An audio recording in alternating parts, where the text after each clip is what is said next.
Ladies and gentlemen, please welcome back the Credit King, Mr. Will Roundtree. What's going on, man? What's going on with your family? Oh, man, everything, man. I'm blessed, man.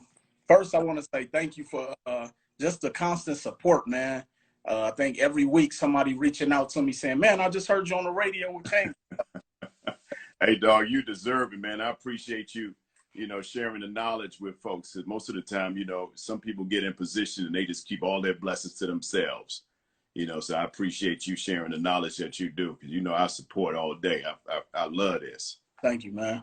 Yeah, absolutely. If I look crazy, man, I was running around upstairs with my son and ran right into the corner of the door. Oh, wow. Just sitting here like, oh, my God. Not all on my eye. Right. How was your day today, man? Oh, man, everything's been good, man. Just been ripping and running. Had several other interviews earlier today. And so, man, just living the life, man. Living the life, getting ready for my tour coming up. So I'm excited. Okay, talk about the tour a little bit.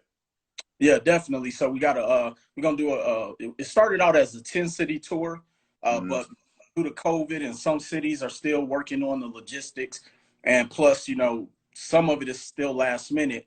We've actually reduced it to 7 cities. So this starting summer, June 17th, I'm going to be doing a 7-city pop-up where it's going to be completely free. Wow. All of the cities are going to be free except Las Vegas, which is the last stop, which is my hometown where I'm currently living, because the cocktails and credit times 10. But we do have upcoming cities. Our first stop is going to be Atlanta, Georgia, on June 17th. Then we'll go to Milwaukee. We're going to Houston. We're going to DC. We're going to Chicago, LA, and then we'll be in Las Vegas. So definitely excited. Free event. Come out. We're going to have a lot of fun. And you're going to learn about some credit. We're going to talk real estate. We're going to talk crypto. We're going to talk about all of that on this tour, man. Man, you answered what I was about to ask. I was going to say what we're going to get on this tour. You dropped it right. You dropped it right on the back end. Definitely. So look, let's start this conversation. I know we've had a conversation before, but for those who are just joining us for the first time that may have heard me talking about you on the radio today, give us a little bit of your background so they'll know what your credibility is and how you know to talk about credit. Yeah, definitely. So for those who don't know me, my name is Will Roundtree, originally from Milwaukee, Wisconsin. Been in Las Vegas now since 2005. I am a FICO certified credit specialist. I actually got into the credit industry really just because I needed to fix my own credit. I started being denied for credit, got tired of, having to put 3 times the deposit down on an apartment. And so I said, you know what, it got to be something to this credit thing, because I keep hearing credit is important and all of this stuff. But, we weren't taught growing up. Right. And so I decided to learn about credit, started to see how it was beneficial for me. And so the first time I noticed credit was powerful was when I was able to buy a car with no cosigner, but I didn't have to put any money down. And it blew me away, Cayman. I was like, you don't have to put money down on a car? And then I was able to buy my first home, and then started to realize banks were giving me offers to be able to get credit cards, and just things really started to change. And so from that point, I decided to say, you know what, if this was beneficial for me, I want to be able to teach other people how to do it, especially from a home ownership standpoint. Yeah. Like right now, only about 41 to 42% of Black owned homes. And that number has actually declined from about 10 years ago, where it was about 47%. And so I was like, the issue definitely has to be credit. And as I've traveled the country, I'm starting to find out that credit is one of the biggest things that, one, we haven't been educated on, but 2, we don't understand the power of it. And so I decided that I will make that my passion and my journey to really go out here and educate people, not only just what credit is, but the power of it, how to leverage it, and some of the strategies that the wealthy have been using credit for years that we haven't had the option or had the privilege to getting access to. So that's what I've been doing for about the last 10 years. Okay. So look, with this financial literacy, is the first step in financial literacy actually learning about credit? Would you say that's the first step? I would say it definitely is one of the foundations, because you still got to learn the how to balance a checkbook or how to balance our bank account. We need to learn how to budget our money. And credit fits right within there because you're going to need to know how to utilize all of those things if you want to become more productive from a financial standpoint. But credit is extremely important. I think we should actually start learning this information as young as in high school.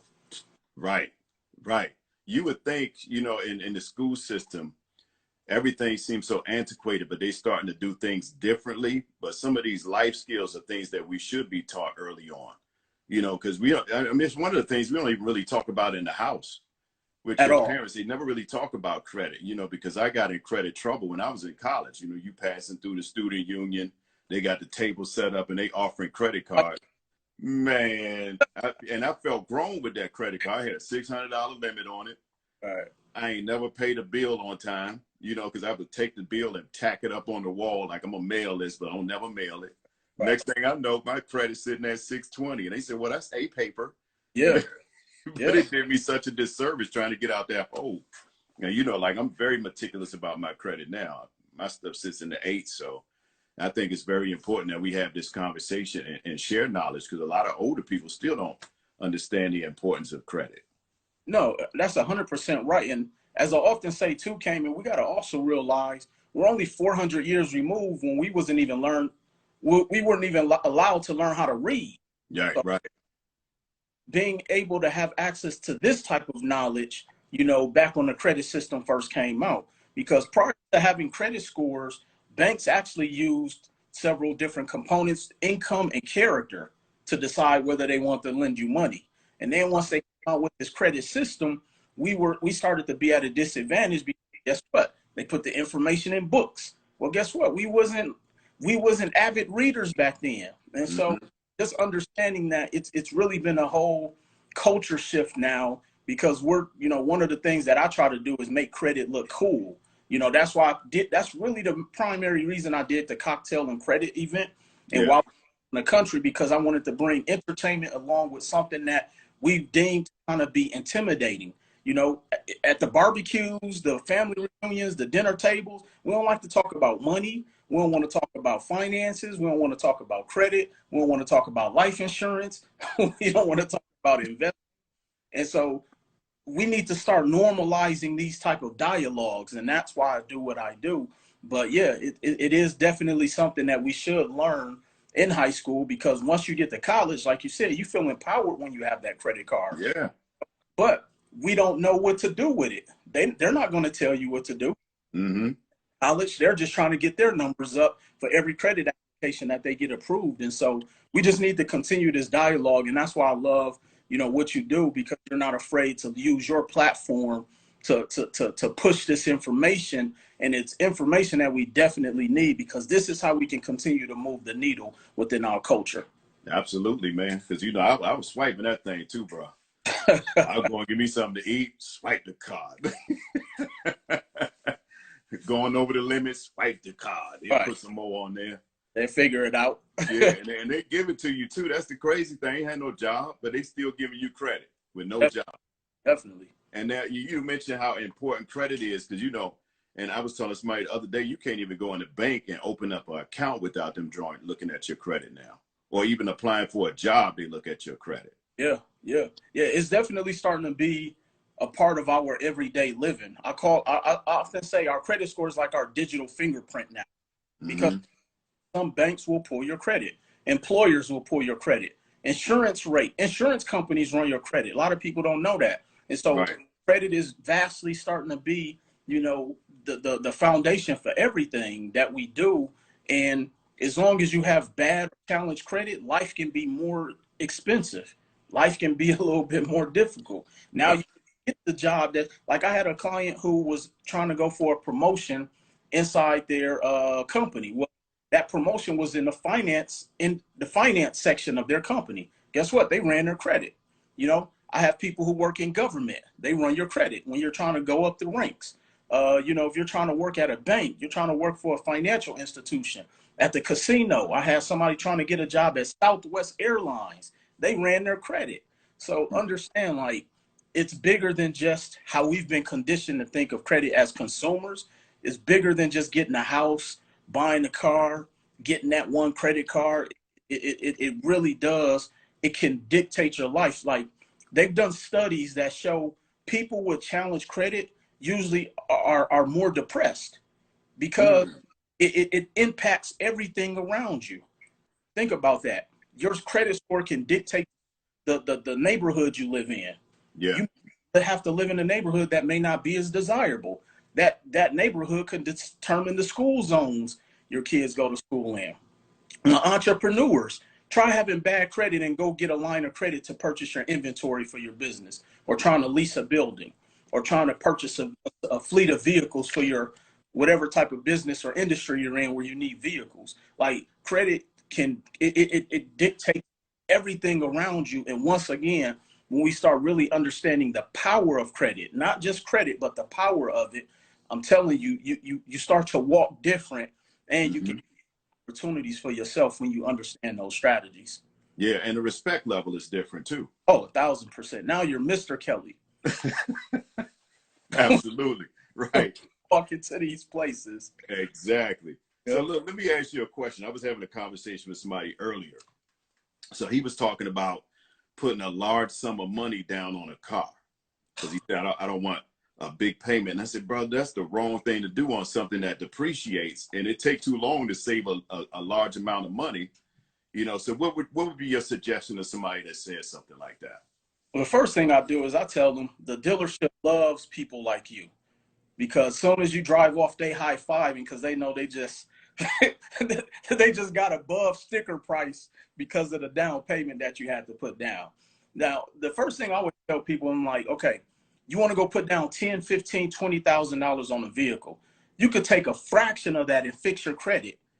Go to the bank and get the financing from your bank. The Hmm. bank will give you a check, because when you have good credit, they only gonna run your credit once. And then you go to the dealership and you pick the vehicle you want with, and you probably gonna have a little bit of leverage or negotiating power, because it's almost as if you're purchasing it cash. So Hmm. all people, never put money down, like you say, on that depreciating asset.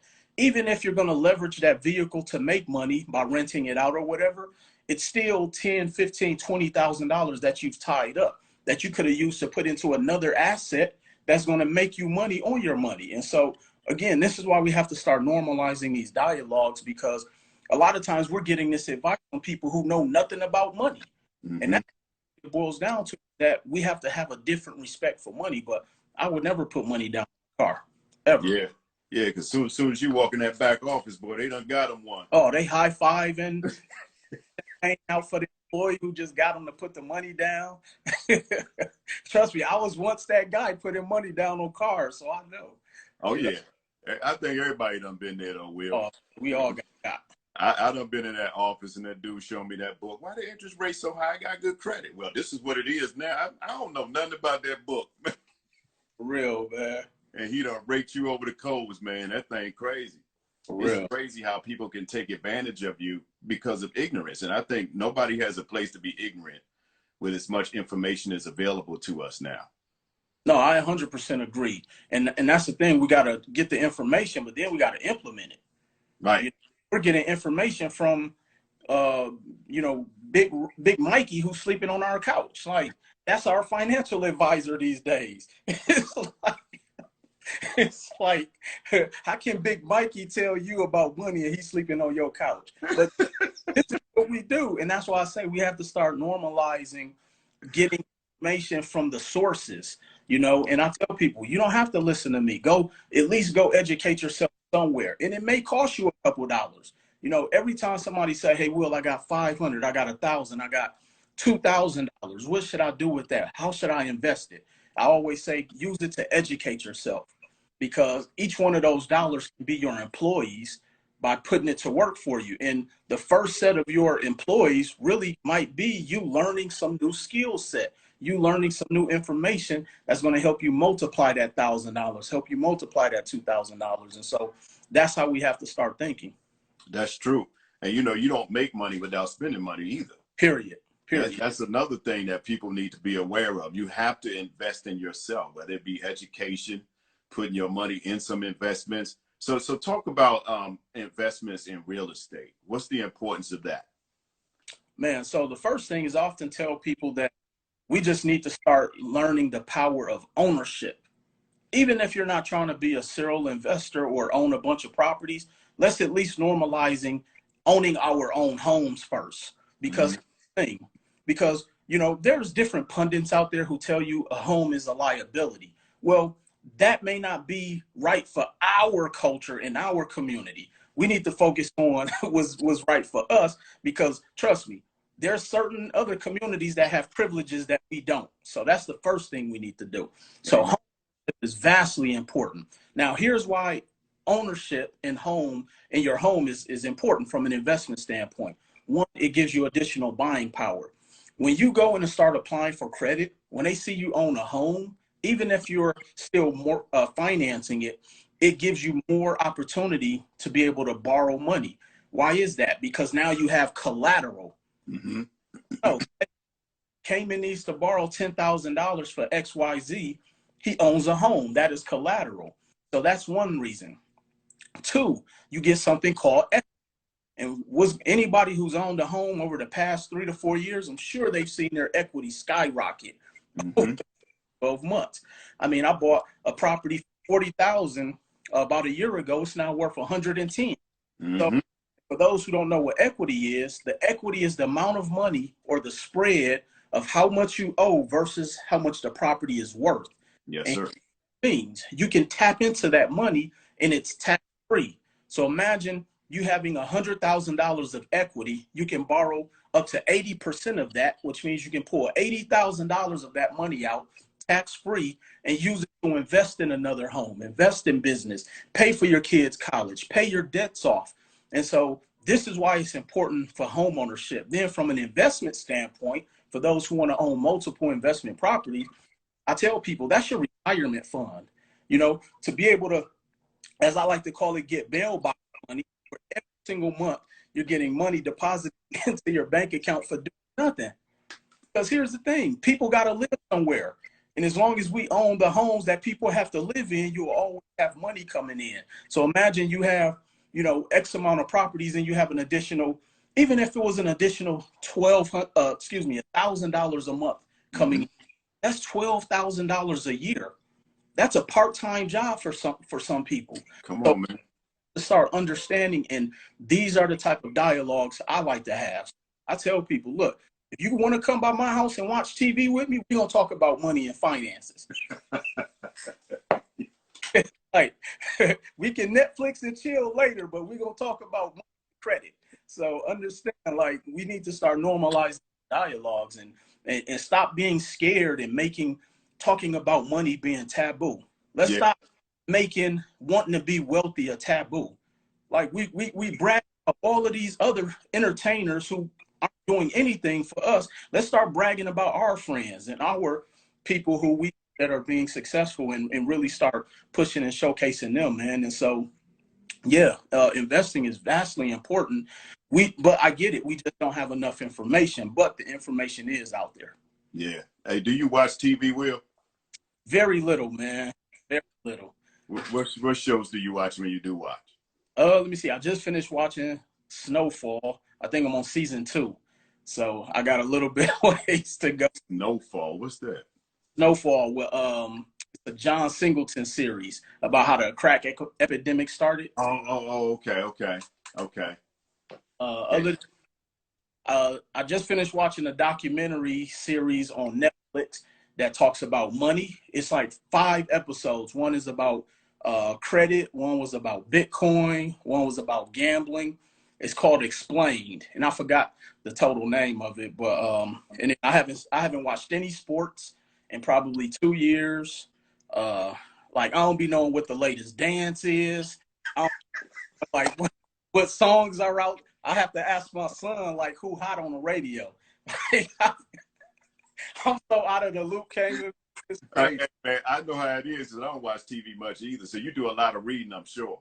Definitely reading on YouTube, documentaries, and then of course I have a lot that I have going on. So Yeah.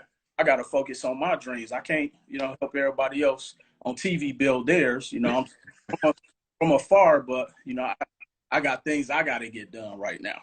Yeah. So how do you decide what you want to do, like as far as business is concerned? Is this something that was innate in you, or did you see somebody else and study what they do? How'd you get it? Well, as far as a credit space, like I kind of walked into that, and I often say that I really do believe that I was, I walked into the space of my voice being the voice for other people, Mm. because back when I got started, you were almost kind of, what's the word I'm looking at? Kind of like ashamed to tell people you did credit repair, because people looked at you as trying to scam them, even though they're the ones who scammed the banks. Like I never understand that concept.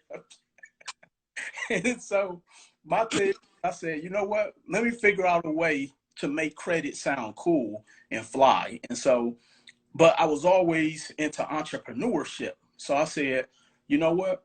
Let me figure out how to really make a business out of this. But it wasn't a business from a point of trying to make money, but a business standpoint where people take you serious.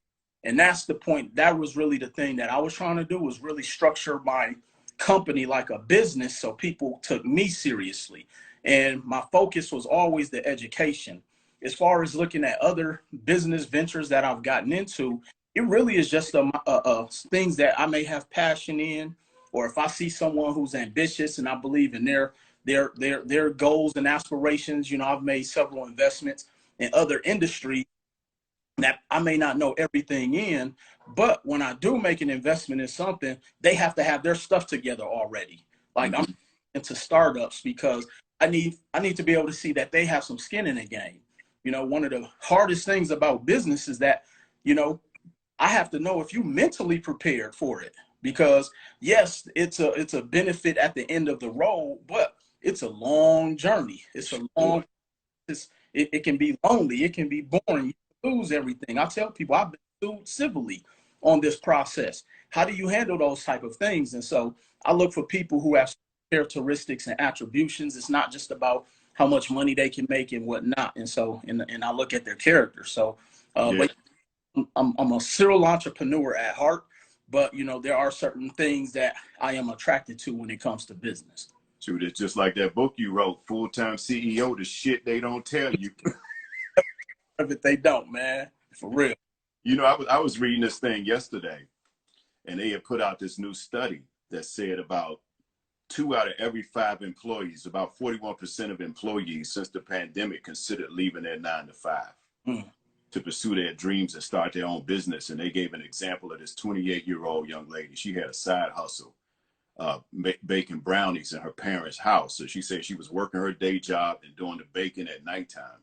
So she was putting in about 20 hours a day. And Wow. you know, it started to get to her. She couldn't think, she couldn't function. So she let her job go, moved out of her parents' house into a commercial kitchen space. And this girl got an 18-month waiting list that she's trying to catch up with her business. So, you know, like you said, I mean, this thing is a grind, you know, and it has to have a starting point somewhere. And so many times people get impatient and they give up and they walk away. What would be your advice to somebody that wanted to start their dreams? And it don't matter how old you are, just somebody, if you wanted to pursue your dreams and have that patience to stick with it, what advice would you give to them? So the first thing I have to do, the first thing I would tell people is changing how you look at. So when you're an employee, we're conditioned to time for dollars. Meaning I work 8 hours a day. I know how much I'm going to make per hour, 10, 15, $20, whatever that company pays you. Right. When you're an entrepreneur, you have to understand, you may work 8 months, it may not make any money. Mm-hmm. But that 8 months is your training ground. That's you building experience. That's you even seeing if people like what you offer. Because here's the thing, and we have to be brutally honest with ourselves. Everything that we may be passionate about may not work at that time. Everything that we may be passionate about, it may not just be our time. And so Mm-hmm. understand, once you know that you can't take it personal, you can't be emotional about the outcome, like you just have to go out there and just be great every single day. Mm-hmm. And it will not come overnight. Like it's interesting how we already know we got to work a minimum 40 years. Like we know that from day one going into corporate America. But then we'll start a business, and if we're not rich in 4 days, we quit. But we know this path is 40 years. We have to keep that same energy on both paths. Yes, sir. Give yourself at least 10 years, period, at whatever it is you're going to try. You know, because here's the thing. Most entrepreneurs don't find their knack until at least 7 ventures. That's actually statistically proven. It takes at least 7 failures before you really find your groove. And it could be within the same industry. You just may have to tweak it. I've had 5 credit companies before I have the company I have now. So yes, I've had to bury at least 3 of them. One was sued civilly, and somebody stole the other one from me. So you just got to keep going, man. And that's what I tell people all the time, that it's a process. It's a right. process. Once we understand that, you just know, okay, I just gotta be great at what I'm great at, and seek after mentorship.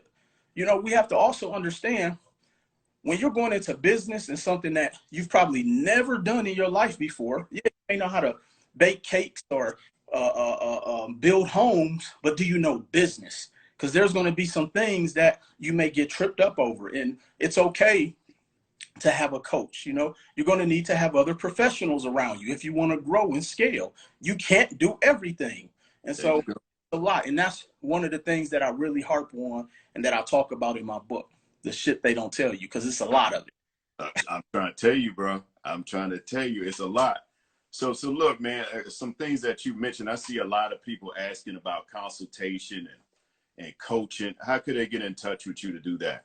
Yeah, so they can actually go to the link in my bio, book a free discovery call.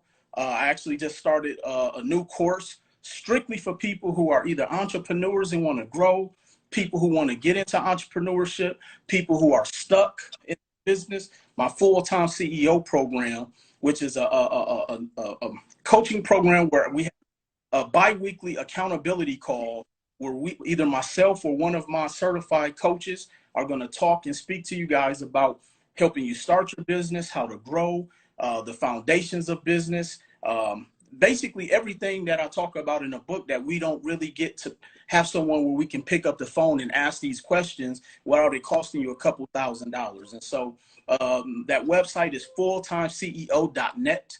fulltimeceo.net. But then again, they can go directly to my page at Mr. Will Roundtree, see the link in the bio, and book a free discovery call. My team is actually still in the office right now because we are on the West Coast. And I tell people, at least book a call if you have something that suit or fit your needs, because if we don't have it, you know, we definitely can point you in the right direction.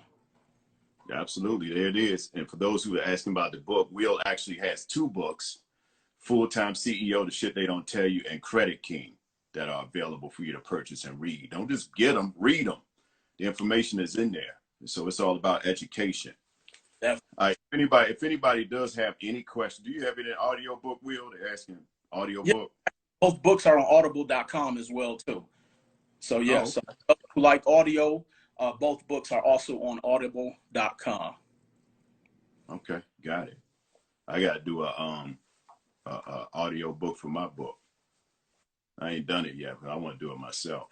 For my 3rd book, I'm calling you, Cayman. I'm gonna need call me, dog. I got you. You know I got you. Need you to do the 3rd one for me. I got you, dog. All you gotta do is say the word. So if anybody got any questions for Will Roundtree, he is here. I don't want to take up all the time. So if you got questions, please put them in the question box. Add them to the chat, and I can ask them for you, or you can ask them yourself. Hang on, let me try it. I'm gonna try this new thing right here, Will. All right. See if anybody got any questions right here. See if they'll come on.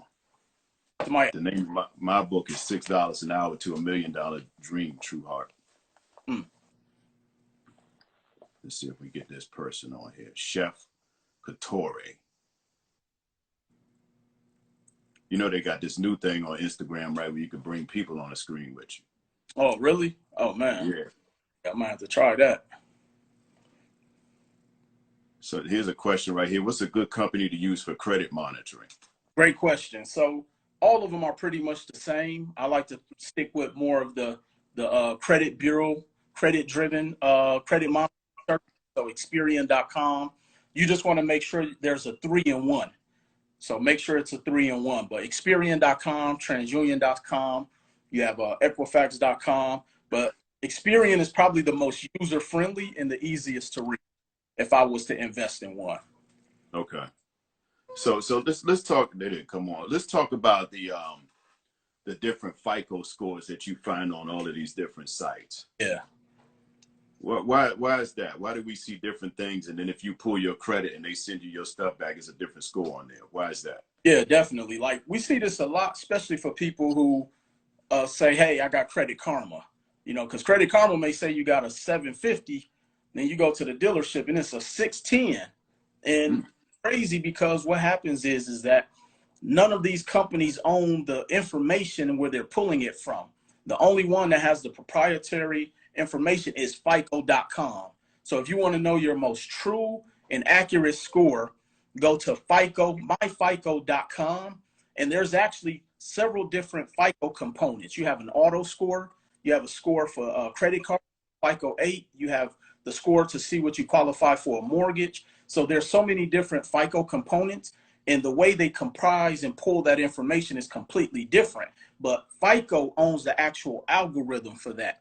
Now, these other third-party sites are exactly what exactly what it sounds like. They're third-party sites. So I like to call them FICO scores because they're not that FICO. So I often tell people, as long as it's a paid credit monitoring service, that's going to be the closest to your FICO.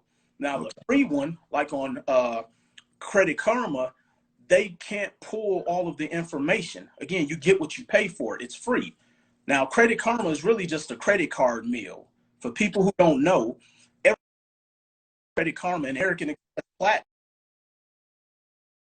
Platinum, even though you got a 612 credit score, every time you fill out that credit card application, Credit Karma get a check. Now, no knock against that, but I tell people, you get what you pay for, and it's really just a credit card meal, and they buy that's how they're buying our information, and then they sell it. Then you have annualcreditreport.com, which is accurate because they pull directly from the 3 bureaus. But here's the thing, you only get one for free per year. And as I often tell people, that can leave you at a disadvantage. So let's say you pulled your free score the first time in January, and then you want to go buy a house in the summertime. It's June. The lender pulls your credit and you have a collection on there, a medical bill. Well, you never found out because you pulled your one free credit report in January and you have no way to monitor it. A lot of people don't know. Here's something for you guys to know. Medical debt can sit out there for up to 4 years before it hits your credit.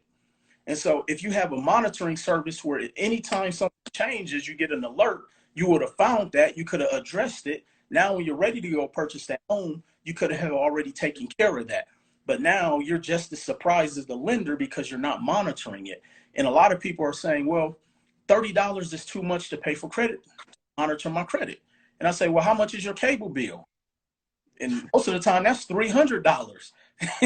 So I'm like, I don't even want to know what channels you watch for $300. Let's the credit monitoring should be an investment. Let's cut out the Starbucks. Let's cut out happy hour. We start cutting back on some of those things. The $30 will be a drop in a bucket. It's an investment. And I get it. For some people, that extra 30 could be a stretch. But at the same time, get something so that way you can at least monitor your credit. And I tell people, don't be so concerned with the score.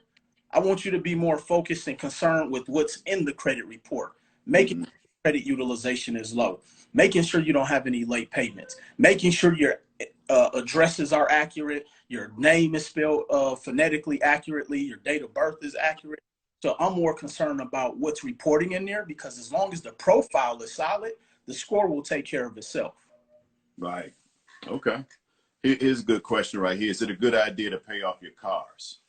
Great. Always pay off a car, but somebody says they should lease a car instead of buying. So here's the thing with auto loans. Now, let's say you have a thin credit file. Thin means you don't have a bunch of credit, and the only thing you have is an auto loan. When you pay that auto loan off, your score will drop. I actually had a client who did this recently, score dropped like 90 points. And here's why. And this is why it's important to understand what makes up the credit profile. So 35% of our score is based off of payment history. 30% is based off of credit usage on revolving credit. So now let's say you don't have any revolving credit. That means 30% of your score is missing. So 30% of your score can't even be calculated. And then you just paid off that auto loan, which means you no longer have payment history. So now you have over 65% of your score, which is no longer reporting. So when you pay off an auto loan, it's like closing an old credit card account, which now means you're losing 15% of your score, which is the age of the credit. So now over 85% of your credit score is not calculated, all because, 80% of your score is no longer calculated because of the lack of information we have. So paying off an auto loan, especially when you don't have a lot of credit, can actually be harmful to your credit score. Now, it's a good thing. Now you've minimized your debts. But if you're playing credit game, as I like to call it, it will actually hurt you from a credit score standpoint. Wow. How do you balance off something like that? If you wanted to get rid of your debt, you pay off your car, but you don't have those installment loans, but you have revolving credit, like the credit cards and things. Does that balance it out? Yeah, so having some revolving credit lines or credit cards with some good history on it definitely helps to offset it. You don't have to go and buy another car. You don't have to go refinance it or anything like that. But having additional credit with payment history, credit utilization, et cetera, is how you are able to offset it and balance. So again, it's really just knowing the proper information and what makes what I call a credit file. Yeah, because this thing is like a game. Good God, man. Really, you know, because so many people think it's a good thing to pay all of this stuff off, you know, but you hurting your credit score. yeah. So Yeah. it's learning how to really balance this. This is some great information, man. I see Robin says bankruptcy, one credit, 25,000. Should I get bankruptcy? I don't understand what that's saying. Do you understand that? On credit. I think I can kind of place what she's trying to say. So I'm assuming she's asking, should she get bankruptcy if she has one credit card with 25,000 in debt? I'm just going to assume that's the case. So here's the thing. Now, first of all, disclaimer, I am not an attorney. And my attorney is on here probably, and she's probably about to send me a text message. But I will say this. The only time I've ever told somebody to consider to go and speak to an attorney about bankruptcy if their wages are being garnished. And that's the thing. Bankruptcy attorneys have kind of leveraged our ignorance on how we have not been able to learn the credit strategies and have kind of like coached us or gassed people into filing bankruptcy. I've seen somebody file bankruptcy because they got a late payment on a credit card. And so bankruptcy is a way to restructure your debt, which is one of the 3 debt structures that I talk about, and it's to protect your assets. So the only time I say, hey, you may want to go speak to a bankruptcy attorney if their wages are being garnished. But outside of that, you possibly can climb your way out of that debt. There's different strategies. How do you even know that the debt they're reporting on your credit is even the accurate amount? And if that's the case, you can dispute that off your report. So this is why, you know, companies like mine exist, because we're showing people the maybe not the most popular route, but it definitely is the most cost effective, because I've seen people file bankruptcy for where the bankruptcy is more than the amount of debt they owe. So it's just about getting the proper information in your particular situation. Wow. So, you know, I heard you mention structured debt. Yes. And there's a couple of things that you've said about structured debt and using other people's money. So how important is it to leverage, you know, structured debt? And is it a bad thing or is it a good thing? Definitely. So first of all, we need to start normalizing the term debt. Because when we hear debt, we just think the word bad or it's bad. But let me explain it to you like this. Water can kill you or it can hurt you. Fire can kill you or it can hurt you. Debt can hurt you or it can make you wealthy. And that's what structured debt is. Let me give you an example. So when investment companies go out and purchase, let's just say, a shopping center complex, they're not paying cash for that. They're leveraging somebody else's money. They're leveraging debt to pay for that debt. And then that debt is going to service the debt that they borrowed. So let me put this in layman's terms. So as a real estate investor, one of the things that I teach people how to do is how to invest and purchase properties using the bank's money. I.e., I bought my first investment property with a credit card. So for those who are taking notes, jot this down. It's going to blow your mind. And this has actually changed my life and how I look at debt. Okay, so there was a property I wanted to purchase. It was $25,000. That $25,000 property I purchased using my credit cards. Okay, so now the money on the credit cards cost me some money because I have to pay that debt every single month. Now, the property, again, I paid $25,000. Now, to service the debt of the $25,000 cost me about $350 a month. The property I paid for was what's called a turnkey investment property, which means there was a tenant living in there and I was getting rent from day one. My rent on that property was $950. Oh, wow. We take and do just the simple math, and these aren't the exact numbers because we still got taxes and all this other stuff, so I don't want nobody beating me up in my DMs. This is an example. Trust me, them number trolls be on here, boy, I tell you. So, he need to take remedial math. Real. Look, I can count money that the bank dispense very well, okay? Got a money counter. All right, so if we take 950 and subtract 325 for what the credit card bill cost me, how much is left over? That's 525. That's how structured debt works. I use debt to purchase debt. Then that debt is going to not only service the credit card debt, but I'm also going to make money.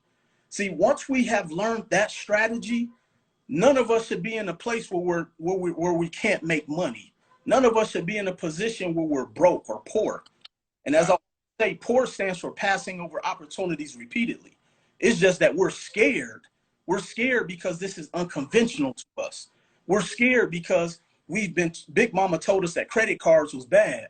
We're scared because we've been conditioned to use credit cards to go to Mexico and buy boots and shoes and purses. Like, that's why we scared. Understanding that right. Help you become wealthy. It's been a proven strategy. The wealthy have been doing it forever. Now, will you have to educate yourself on how to do that? Yes, you do. You may have to use credit to pay for education on how to learn how to do this, but that's what it's for. And so once we start having those type of dialogues and normalizing that debt can be a good thing when used properly, you'll always be able to make money. Yeah. So I know somebody's thinking this question right now, what you saying, purchase with the credit card and the high interest rates and stuff that come along with the credit card. So does using this credit card to purchase this property, and of course you can't go in and just swipe the credit card. So I'm quite sure there's some methods to having this done. But does that hurt your credit? Do you use one credit card or do you use multiple credit cards to make a transaction like that? Great question, Cayman. So it's actually strategies. And yes, we wouldn't just use one credit card. We can several credit cards. There's a strategy called credit card stacking, where we'll help someone get over 100,000 in credit cards. So cumulatively, we can pull from each one. You can use lines of credit. You can use installment loans. So my company actually has a program where we help people get access to this type of capital, where we help you get in position. We show you the strategies, and we even can coach you on how to deploy it. So this way you don't put yourself in a jam. You know, just over the past 4 years, my team and I have probably helped close to about 4,500 small and medium-sized businesses get access to over $500 million in capital to be able to deploy, to run their business, to invest in real estate, to grow their companies. I mean, I just had a client reach out to me a few days ago who said they just purchased a 6-unit building. And he told me, coming from where he came from, he never even thought owning real estate was even possible. Because I can remember when I was young, in my 20s, I never thought I would be in a position to even own a home that I live in. You know, so let alone learning strategies that wealthy have been doing forever. And now, you know, I own over 25 doors across the country, getting monthly revenue every single month, something that I can pass down to my children. My son has a property in his name, 11. See, that's what this is. This is what we're able to do this for. But as far as the question on the interest rates and how to pull the cash cards, the strategies that we show you, where the interest rate on the credit cards is still the cheapest money. Because here's the thing too, the interest is only a factor when you're making minimum payments forever. Mm-hmm. Some people how to refinance out of that money within 6 to 12 months. So you're really only paying the interest on that for 6 to 12 months. But then here's the other thing too, Cayman. I don't have to make minimum payments. Meaning, let's say my minimum payment is $250. If I send them 280, I'm chopping down that interest. And then once I refinance, I get my money back and I can pay the cards off. Now I'm back, I'm liquid again. I have a property that's being serviced by the tenant, meaning they're paying the rent and I can pay the mortgage. Plus I'm getting a return on my money every month. And now I can go take that credit and go buy another property and repeat the entire cycle again. That's good stuff, man. So again, put this phone on do not disturb. But again, what I was going to say, I see a lot of people still asking me, I should have reached out to you and talked to you before my refinance and all this. So WeManagementServices.com. I see Josh just put it there. Visit that website or fulltimeceo.net. There's a lot of services that Mr. Will Roundtree offers. This family right here, ladies and gentlemen, I come from a line of Roundtree. This is my family. So I trust this guy. He got my stamp of approval. Any Roundtree is good with me.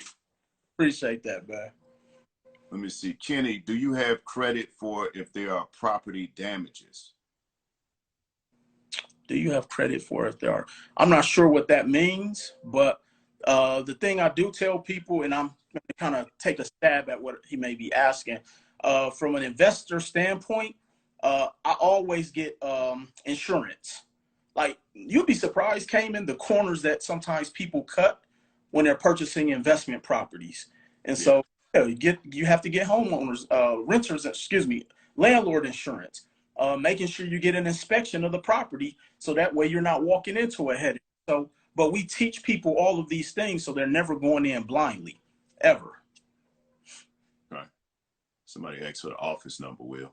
Yeah, if you go to the website, you can actually get the office number, the email address, or book a discovery call. Somebody from the team will actually call you directly. All right, brother, speak to me. How many credit cards do you suggest someone have? Great question. I don't think it's really a certain number, because depending on what your end goal is, that's really what it's going to boil down to. So, for example, as a rule of thumb, I tell people you should at least have access to 5,000 to 10,000 of credit just in case of emergency. That could be over 2 cards. That can be 1 card for 10,000. You may have 5 cards for, whatever the amount may be. So if you're just someone who just needs credit and you're not really trying to be an investor or anything like that, 5,000 to 10,000 just for in case of emergencies. If you're someone who's an entrepreneur, you're trying to get into real estate, you're trying to get some capital to grow and scale your business, there's really no max. I think I counted a couple days ago, I think I'm at about 56 credit cards, but I have 6 different companies. So, and I have lines of credit. So, but again, here's the thing. When people hear that, they're like, man, why you got so many cards? And then I tell them, that's my bank. There you go.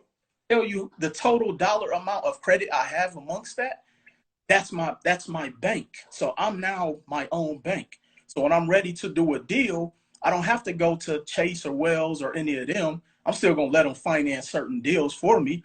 But guess what? I can go to my bank and say, okay, here's 40,000 so I can do this deal. Here's 25,000. Here's 60,000. So I'm now my own bank. And that's how we have to start thinking about it. Yeah. Yeah. Because, with having that money, that's like an unlimited income to pull from. 1,000%. Yeah. So you go to a bunch of different banks and just get credit cards from them. So credit cards, lines of credit, there's different types of credit that banks can lend you. And And it really depends on your company. Because here's the thing, and this meme pops up on Instagram all the time. Would you rather have $100,000 or an 850 credit score? 100,000, you sneeze, that money's gone. Boy, you ain't never lie. You be like, what I do with that money? You'll sneeze. But with an 850 credit score, you can never run out of money. Because here's the thing. Let's say the bank caps you on how much money you can borrow. Guess what? I can go set up a company and now start borrowing money as a company. And then I can go set up a second company. Then I can go set up a third company. And then I can get a business partner and repeat that cycle. So you can't run out of credit that you can get. But $100,000, you can, that'll be gone in a month, depending on what it is you're trying to do. And this is people who only do business off of cash, get stuck in deals, why they can't complete projects. And then it's people like me who can come in and buy your house for pennies on a dollar because you thought cash was king. You didn't want to read my book. You blocked me on Instagram. So now I'm coming to buy your house at 10 cents on the dollar. This is why we have to start educating ourselves, man. And you can never run out of credit. So look, here's a good question, Will, because that's what I was thinking. Well, some lenders look at having that much credit as a risk. Only when you're over leveraged. Because here's the thing, banks lend money to people who use credit. That's really, like, as crazy as it is, and this is why I say it's a credit game. They penalize you for using too much credit. When you have credit and you use just enough, they give you even more. Or if you don't use it, they'll close the account. This is why we have to learn the strategies of how credit works. And again, here's the other thing. There's so many banks out there. There's probably a bank of Cayman that we don't even know where you can go and get a line of credit from. And that's why I tell people, because some people will go to one bank, that bank will tell them no, and now they're mad. No, it's 25,000 banks out here, you know, and so we just have to learn the strategies on how to use the credit. But banks will always give you credit as long as you have credit, and long as you use the credit that they give you, pay it back, keep the debts low, make the payments on time. I mean, it's crazy, Cayman. I'm telling you, You got to use every last one of those credit cards. You don't have to, but when you're starting to do deals at the magnitude that some of us investors do, you figure out ways to use it. Like I don't even use my debit card. I only use credit, because with debit card, one, I'm not making any money off of it, but with my credit card, I can get reward points. My score is going to increase. And when I'm showing them I'm using that money, I can go back and ask for a credit limit increase. So I use my credit cards and then let my money that I make pay a credit card bill, because then I can always go and get more money. And so it kind of is this concept. When someone says they're worth 5 million, that doesn't mean they have 5 million in the bank. It's their assets. And so that's the exact same concept of how credit works. And so this is, again, the type of things I'm really trying to get people to start normalizing, because it's probably somebody on here right now who's a millionaire and don't even know it. They just haven't structured everything properly and haven't seen it. Excuse me. And so, yeah, man, you get addicted to this space because it's fun when you know how to play the game the right way. Yeah, it is addictive. I'm sitting here like, what? This is like watching TV.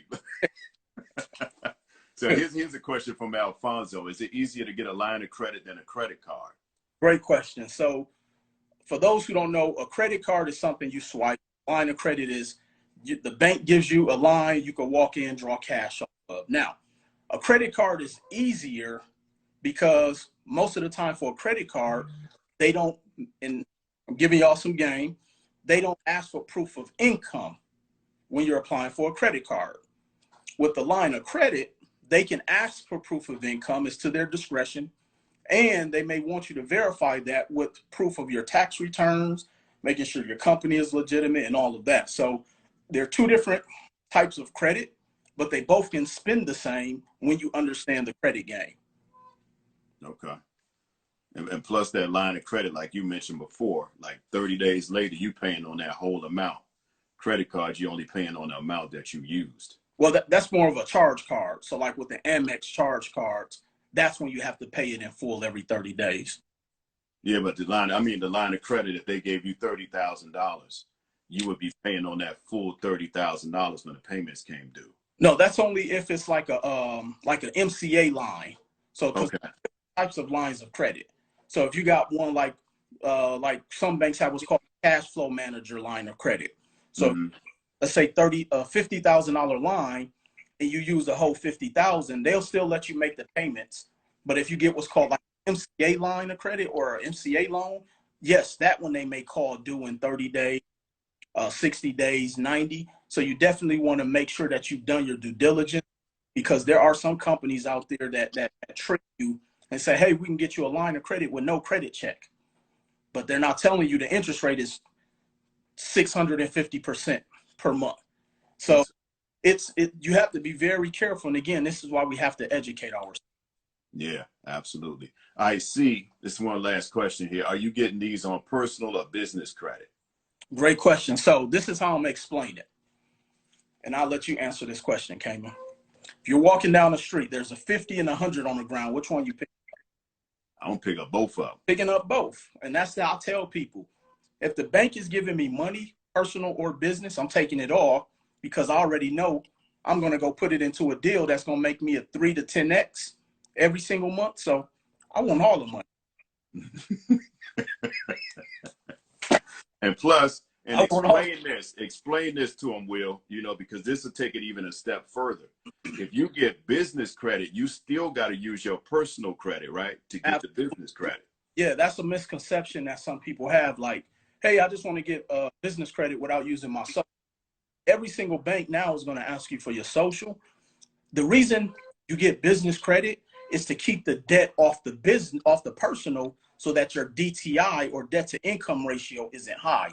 So that's why you get business credit. And so again, the strategy, and we sit down with someone, we always ask, what is your end goal? Because one, we want to put together a plan of execution based upon what it is you're trying to execute. But then two, we may have to clear up some misconceptions. Like, yes, can you go get money from a bank without a social? You can, but most of those banks are MCA loans where the interest rate is 300%. Or most banks who do lend on corporate credit, you have to be making $5 million a year. Less than 5% of businesses even do $100,000 a year. So we have to understand and know what we're walking into, and really understand all of the strategies. Because can I go get a credit card without social? Yes, but it's a gas card. I can't use a gas card to go buy a piece of real estate property. And so there's types of credit, there's different strategies, there's different types of business credit. We just have to be conscious enough to know what it is that we're investing in.